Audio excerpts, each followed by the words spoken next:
تو اس لیے پھر فیسز بھی ہماری زیادہ ہے، لیکن اس میں ڈفرینٹ اسکالرشپس ہم نے اتنی دی ہیں، کوئی 5 کیٹیگریز اسکالرشپس کے، کہ کسی نہ کسی ایک کیٹیگری میں بچہ فال کرتا ہے تو وہ چاہے میرٹ اسکالرشپ آ جاتا ہے، گورنمنٹ سروینٹ کے اسکالرشپس ہیں، یا کسی کے ماں باپ جو ہے وہ کسی گورنمنٹ ادارے میں جاب کر رہے ہیں یا کر رہی ہیں، اس کے علاوہ ڈیزرونگ کے لیے اسکالرشپس ہیں، یتیموں کے اسکالرشپس ہیں. تو اسکالرشپس کے اتنے کیٹیگریز ہیں کہ بچہ کسی نہ کسی کیٹیگری میں فال کرتا ہے، تو اس حساب سے اچھی بلی کنسیشن ہو جاتی ہے، تو میرے خیال میں اس کو فیس پے کرنا اتنا مشکل نہیں ہوتا. پھر ماشاءاللہ آپ کے جذبات بڑے زبردست ہیں. شاہ صاحب یہ بتائیں کہ ہم دیہی علاقوں میں بیٹھے ہوئے ہیں، تو یہاں پر ایجوکیشن کا وہ معیار نہیں ہے، تو آپ کے جو اسٹاف ہے بالخصوص جو آپ پروفیسر حضرات ہیں وہ یہاں پر آپ کو آسانی سے مل جاتے ہیں؟ یہ بھی بہت اہم کوشچن ہے اس علاقے کے حوالے سے، کیونکہ میں تھوڑا سا بیک پہ جاؤں گا کہ 2011 میں جب میں یہاں پہ ہم نے کالج بنایا تو آپ یقین کریں کہ یہاں پہ بی ایس سی بچہ یا بچی بھی نہیں مل رہی تھی یا نہیں مل رہا تھا کہ بی ایس سی بندہ یہاں ہمیں ملے اور تاکہ اس کو ہم ہائر کریں. تو اب تو الحمدللہ 7 سال گزر گئے ہیں. 7 سال گزرنے کے بعد اب تقریباً ہر اسکول میں اس ونگز کالج کے پڑھے ہوئے بچے جو ہے، لڑکے لڑکیاں جو ہے وہ بی ایس سی لڑکے لڑکیاں جاب کر رہی ہے. تو جہاں تک ایم ایس سی کا تعلق ہے تو واقعی یہ ریموٹ ایریا ہے، دیہی علاقہ ہے، یہاں پہ ٹیچر کو ہائر کرنا، ٹیچر کو سسٹین رکھنا بہت مشکل ہے. اس کے لیے میری جو اسٹریٹجی ہے ہمیشہ یہ رہی ہے کہ from the very first day جو ہے میں ہر ڈپارٹمنٹ میں 2 لوگ ہائر کرتا ہوں، اور ہر وقت میرے پاس ہر ڈپارٹمنٹ میں کیمسٹری، فزکس، میتھ، یہ جو امپورٹنٹ سبجیکٹ ہے اس میں ہر سبجیکٹ میں میرے پاس 2 لوگ کام کرتے ہیں، اور دونوں میں سی ہوتے ہیں، فل ہوتے ہیں. اس لیے کہ اگر ایک بندہ درمیان میں اسکپ ہو جائے، کیونکہ جابس بھی آتی ہیں، لوگوں نے اپلائی کیا ہوتا ہے، لوگ جاتے بھی ہیں ڈیفینیٹلی، کسی کو بندہ روک بھی نہیں سکتا. تو اگر وہ ایک بندہ اسکپ ہوتا ہے تو بیک پہ دوسرا بندہ موجود ہوتا ہے. تو کبھی ان 7 سالوں میں ایسا نہیں ہوا کہ مجھے کوئی پرابلم آیا ہو کہ ٹیچر نہ ملا ہو یا ٹیچر نہ ہو یا کوئی خدا نخواستہ سلیبس انکمپلیٹ رہ گیا ہو یا کوئی پریکٹیکل رہا ہو. کوئی بھی ایسا 7 سالوں میں مجھے کوئی پرابلم نہیں آیا. جو بچیاں اس کالج میں آنے کی خواہش رکھتے ہیں ان کو یا ان کے والدین کو آپ کیا میسج دیں گے اس کالج کے حوالے سے؟ میں ان کو میسج یہ دوں گا کہ وہ ضرور وزٹ کریں. جو ابھی پروگرام میں نے لانچ کیا ہے، جو ٹیلنٹ ہنٹ کے نام سے پروگرام ہے، اس کو بھی ضرور اویل کریں، کیونکہ بہت بڑا فیوچر ہے. اگر ایک بچہ یہاں پہ سلیکٹ ہو جاتا ہے، ٹیسٹ کوالیفائی کرتا ہے اور اس کو اسکالرشپ مل جاتا ہے، تو یہ اگر وہ 4 سال یہاں پڑھتا ہے تو 4 سال تک یہ فیسلٹی ان کو ملتی رہے گی. یعنی اس کی فیس میں ڈسکاؤنٹ بھی ہوگی اور ساتھ 2000 روپیہ 4 سال تک ملتا رہے گا. تو یہ بہت بڑی سپورٹ ہے. تو ایک تو یہ ہے کہ اس کو اویل کرنا چاہیے، اور دوسرا یہ ہے کہ ضرور وزٹ کریں. میں یہ نہیں کہتا کہ دوسرے اداروں کو وزٹ نہ کریں، ضرور وزٹ کریں. وہ یہ دیکھیں، میں والدین کو یہ اوپنلی، بڑے کلیئرلی، بڑی نیوٹرلی، فرینکلی یہ بات سمجھانا چاہتا ہوں کہ جب بھی وہ ایڈمیشن کسی بچوں کے ایڈمیشن کے لیے جائیں تو ضرور ادارہ وزٹ کریں، وہاں پہ فیکلٹی دیکھیں، وہاں پہ لیبس دیکھیں، وہاں پہ سسٹم دیکھیں کہ وہاں پہ سسٹم کیسا ہے. تو انفارچونیٹلی میں ایک اور بات یہاں پہ میرے دوست شاید مائنڈ کر جائیں، لیکن میں ایک اسٹریٹ فارورڈ بات کرنا چاہتا ہوں کہ بعض اوقات یہ ہوتا ہے کہ ہم ریفرنسز میں جاتے ہیں. تو آئی تھنک میں اینول ڈیز میں بھی یہ بات کرتا ہوں، اور جہاں جاتا ہوں وہاں پیرنٹس سے بات کرتا ہوں کہ پیرنٹس کی سب سے امپورٹنٹ اور بڑی پراپرٹی جو ہے وہ ان کے بچے ہوتے ہیں. تو میرے خیال میں ریفرنسز پہ جو ہے اپنے بچوں پہ کمپرومائز منع کریں کہ کسی ریفرنس والا بندہ آیا، اس کا ادارہ ہے اور اس کے آپ نے مجبور ہو کے بچے کو وہاں داخل کر دیا. ایسے کیسز بہت سارے آئے ہیں کہ ریفرنسز سے بچے ڈفرینٹ جگہوں پہ جاتے ہیں اور پھر میرے پاس واپس آتے ہیں، اور واپس آئے ہیں ڈیورنگ سیشن واپس آئے ہیں. تو ضرور وہاں جائیں، یہاں بھی آئیں تو ضرور ملیں، ایک چیز دیکھیں، وہ فیکلٹی دیکھیں، وہ لیبس دیکھیں، وہ سسٹم دیکھیں کہ کیا سسٹم ہے، تب جا کے وہ داخلہ لیں. کیونکہ 1 سال جو ہے بچے کا اگر ضائع ہو جاتا ہے تو 1 سال واپس نہیں آتا، کیونکہ جب وہ پریکٹیکل لائف میں جاتا ہے تو 1 سال بڑا میٹر کرتا ہے سر. تو اس لیے پیرنٹس کو میں کہوں گا کہ ایڈمیشن سے پہلے وہ ضرور یہ دیکھیں کہ وہاں پہ سسٹم کیسا ہے، کیا بچے کا مستقبل وہاں بن سکتا ہے، کیا وہ اچھا پڑھ سکتا ہے یا نہیں پڑھ سکتا، کیا وہاں ڈسپلن موجود ہے یا موجود نہیں ہے. یہ وہ چیزیں ہیں جو بہت ضروری ہے، کیونکہ ڈسپلن بہت ضروری ہوتا ہے. کیونکہ میں بتاؤں کہ یہاں پہ بہت ضروری بات کہ مارکس لینا کوئی بڑی بات نہیں ہوتی. بچے اکیڈمیز پڑھتے ہیں، وہاں بھی 2-3 مہینے پڑھ کے مارکس لے لیتے ہیں. اصل چیز اخلاقیات ہے، ایک ترتیب ہے کہ بچہ جب ایک سسٹم میں پڑھتا ہے 2 سال، 3 سال، 4 سال، 6 سال، تو وہ پراپر ترتیب میں آ جاتا ہے. تو وہ جو ترتیب ہے، وہ اخلاقیات ہے، وہ ادب ہے، وہ بہت ضروری ہے. کیونکہ ڈاکٹرز انجینئرز تو بنتے ہیں اور بن رہے ہیں، بہت سارے ادارے پاکستان میں اور انٹرنیشنلی کام کر رہے ہیں اور بہت سارے پروفیشنل بنتے ہیں، لیکن اس میں اصل جو پروفیشنل ہوتے ہیں جن کو خوف خدا بھی ہوتا ہے اور جن کو انسانیت کا درد بھی ہوتا ہے، ایسے پروفیشنل بہت کم بن رہے ہیں۔ تو اس میں اداروں کا رول آتا ہے کہ جی ادارہ کیا کر رہا ہے، کیا رول پلے کر رہا ہے۔ تو اداروں کو چاہیے کہ بچوں کے اکیڈمکس اور بچوں کے پڑھائی کے ساتھ ساتھ ان کے اخلاقی تربیت بھی کریں تاکہ وہ بچہ جو ہے وہ معاشرے کے لیے ایک سود مند بچہ ثابت ہو۔ شاہ صاحب یہ بتائیں کہ سیکورٹی کے حوالے سے ونگز کالج دولتالہ نے کیا انتظامات کیے ہیں، اور بالخصوص جو بچیوں کے حوالے سے لوگوں کو خدشات رہتے ہیں کہ اس حوالے سے بھی تھوڑی سی ہمیں ہمارے ناظرین کو بتائیں۔ دو کوشچن آپ نے کیے ہیں یہاں پہ، دو کے الگ الگ میں جواب دینا چاہوں گا۔ ایک تو سیکیورٹی جو پاکستان کا ایک بڑا مسئلہ بن گیا تھا اور بن گیا، ابھی بھی ہے ڈیفینیٹلی، ابھی بھی ختم نہیں ہوا۔ تو اس کے حوالے سے سیکیورٹی کے میں ابھی آپ کو وزٹ کراؤں گا، جو وزٹ میں دکھاؤں گا آپ کو کیا میں نے ہمارے سیکیورٹی کے جو گورنمنٹ نے جو میئرز دیے ہیں، جو گورنمنٹ نے بتایا انسٹرکشنز دیے ہیں کہ آپ نے اس طرح سے یہ سیکیورٹی آپ نے مینٹین کرنی ہے، تو اس طرح اس کے مطابق 100% الحمدللہ ہماری جو سیکیورٹی کے اکوپمنٹ ہے وہ پورے ہیں۔ گارڈ ہمارے پاس 3 ہوتے ہیں، ہر وقت 3 موجود ہوتے ہیں، ایک رات کو 2 دن کو گارڈ موجود ہوتے ہیں ود ویپن۔ اور اس کے علاوہ سراؤنڈنگ میں جو ہے کالج کی بالکل چاروں طرف کیمرے لگے ہوئے ہیں، اور باؤنڈری ہماری 9 فٹ سے زیادہ ہے، اس کے اوپر ریزر وائر لگی ہوئی ہے، اور جو بھی لوگ آتے ہیں مینز وزٹر آتے ہیں باقاعدہ ان کی پراپر چیکنگ ہوتی ہے، چیکنگ کے بعد ان کو انٹر کیا جاتا ہے۔ بلکہ جب رش ہوتا ہے، ایڈمیشن کے دن ہوتے ہیں جہاں پہ زیادہ رش ہوتا ہے، تو اس وقت تو باقاعدہ ایک کارڈ بھی ایشو ہوتا ہے، ایک کارڈ ایشو کرتا ہوں، اور جب تک وزٹر کے پاس کارڈ نہیں ہوتا یا کارڈ ان کو ایشو نہیں ہوتا اس وقت تک وہ انٹر نہیں ہوتا۔ تو کیونکہ اس پہ تو کمپرومائز ہے ہی نہیں سر، کیونکہ سیکیورٹی کا بہت بڑا یہ ایک مسئلہ بنا ہوا تھا، اور ہم ہیں تو سب کچھ ہے، خدا نہ خواستہ کوئی پرابلم ہو جائے تو پھر کچھ نہیں رہے گا۔ تو پیرنٹس واقعی وری کرتے ہیں اس حوالے سے، کیونکہ بچوں تمام پیرنٹس اپنے بچوں کے لیے وہ ہوتے ہیں، فکر مند ہوتے ہیں کہ خدا نہ خواستہ کوئی ایسا مسائب نہ ہو، کیونکہ ہوتا رہتا ہے کہ بچہ اسکول سے نکلتا ہے گھر سے اسکول جانے کے لیے، اور بعد میں جو ہے اس کی ڈیڈ باڈی آتی ہے، تو بہت پرابلم ہے، تو اس لیے اس پہ خاص فوکس ہوں۔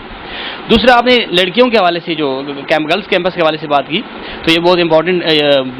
کویشچن ہے اسپیشلی اس ایریا کے لوگوں کے لیے، کیونکہ یہ گاؤں کے لوگ ہیں اور تھوڑے مذہبی بھی ہیں، سخت بھی ہے۔ تو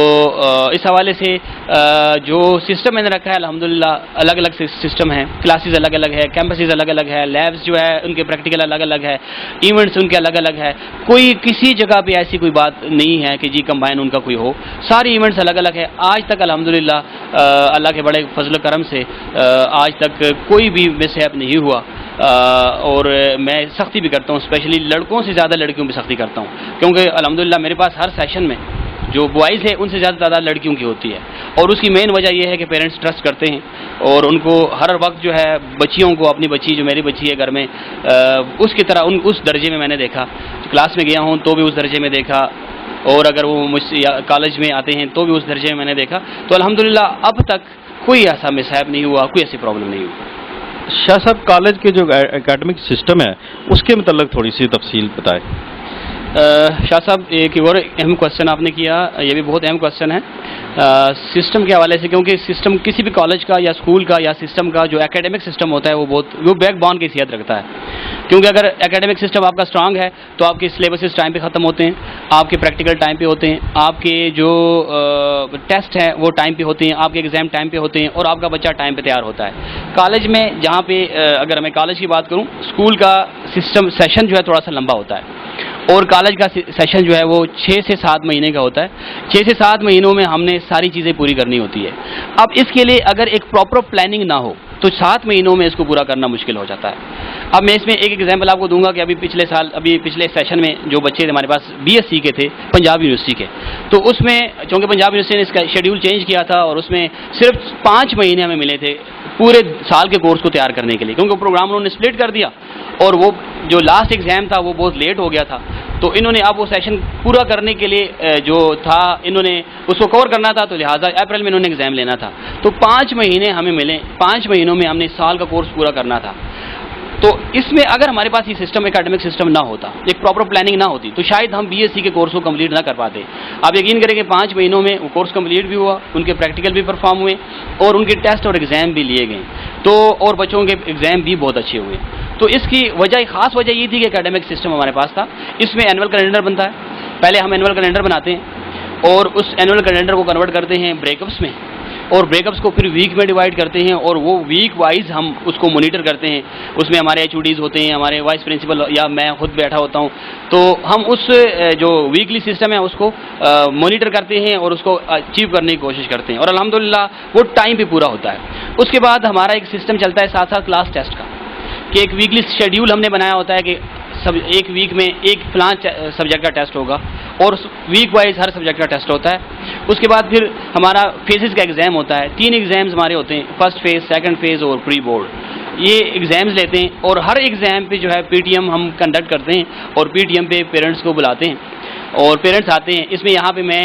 آپ کے وساطت سے اور یہ راول نیوز کے بہاف پہ میں پیرنٹس سے ریکویسٹ بھی کروں گا ضرور کہ PTM میں ضرور آیا کریں, کیونکہ 50% 50 to 60% اٹینڈنس ہوتی ہے PTM میں, لوگ آتے ہیں. PTM بہت امپورٹنٹ ایونٹ ہے. اس کو اگر کوئی سمجھے کہ اپنے بچے کے تمام تر جو کمزوریاں ہیں, چاہے وہ ٹیچرز کے بہاف پہ ہے, چاہے وہ اسٹوڈنٹ کے بہاف پہ ہے, چاہے وہ ادارے کے بہاف پہ ہے, وہ کمزوریاں سامنے آئیں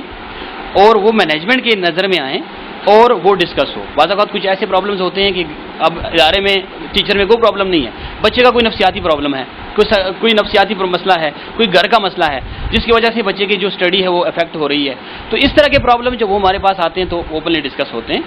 اور جب وہ ڈسکس ہوتے ہیں تو اس سے بچے کے اسٹڈی پہ اثر پڑتا ہے. تو میں ضرور یہ ریکویسٹ کروں گا کہ جب بھی PTMs ہوتے ہیں, چاہے جہاں بھی ہوتے ہیں, تمام ادارے PTM کنڈکٹ کرواتے ہیں, تو ضرور اپنے بچے کی کارکردگی کو دیکھنے کے لیے ضرور جایا کریں اور ضرور ٹیچر سے ملا کریں. کیونکہ بچے کا میں تو یہ کہوں گا کہ چاہے وہ بچہ اسکول میں پڑھتا ہے چاہے کالج میں پڑھتا ہے, کہ اگر آپ چاہتے ہیں کہ آپ کا بچہ کل آپ کا سہارا بنے اور کل ایک اس کا برائٹ فیوچر ہو, تو آپ ضرور جو ہے کم از کم 15 دنوں میں ایک دفعہ ضرور کالج وزٹ کریں. بہت شکریہ شاہ صاحب. ناظرین, جیسے آپ نے دیکھا کہ شاہ صاحب نے